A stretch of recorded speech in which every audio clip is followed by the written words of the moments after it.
Bible మోషే ధర్మశాస్త్రంలో అసలు ప్రభు ఎవరు, నిజ ప్రభు ఎవరు అంటే దానికి సమాధానం కీర్తనల గ్రంథం 136 అధ్యాయము 2-3 వాక్యాలు చూడండి.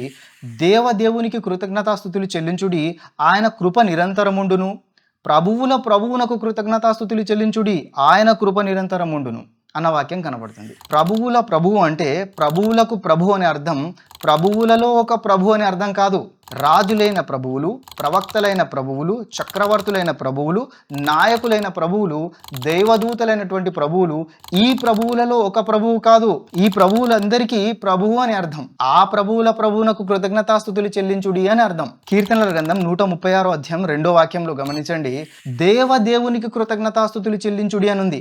దేవదేవుడు అంటే దేవుళ్లకు దేవుడి అని అర్థం.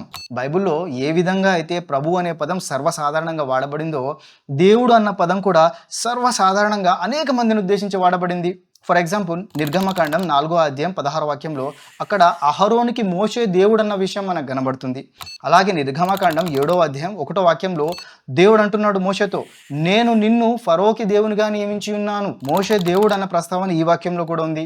అదే నిర్గమకాండం 21వ అధ్యాయం 6వ వాక్యంలో, నిర్గమకాండం 22వ అధ్యాయము 8, 9, 28 వాక్యాల్లో న్యాయాధిపతిని దేవుడు అని అనడం జరిగింది. మరి ఇంతమందిని దేవుడు అని బైబిల్లో చెప్పినప్పటికీ, పాత నిబంధనలో చెప్పినప్పటికీ, దేవుళ్లకు దేవుడు ఒక్కడే, ఆయన ప్రభువులకు ప్రభు అన్న స్పష్టమైన వాక్యాలు కూడా ఉన్నాయి.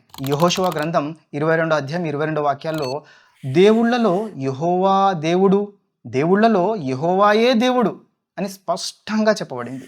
యెహోవాయే దేవుడు అంటే యెహోవా మాత్రమే దేవుడు అని అర్థం. యెహోవాయే అసలు దేవుడు అని అర్థం.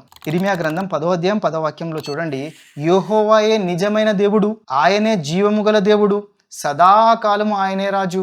బైబిల్ పాత నిబంధనలో అంటే యూదులు విశ్వసించేటటువంటి మోషే ధర్మశాస్త్రంలో అనేక మందిని ప్రభువులని, దేవుళ్ళు అని చెప్పినప్పటికీ, ప్రభువులకు ప్రభువు, దేవుళ్లకు దేవుడు ఒక్కడే, ఆయన యెహోవా అనే సందేశము స్పష్టంగా మనకి బైబిల్ పాత నిబంధనలో కనబడుతుంది. కాబట్టి యూదులు ప్రభువులకు ప్రభు అయినటువంటి ఆ ఒకే ఒక దేవుడైన యెహోవాను ప్రార్థిస్తారు. ఇక క్రైస్తవుల విషయానికి వస్తే,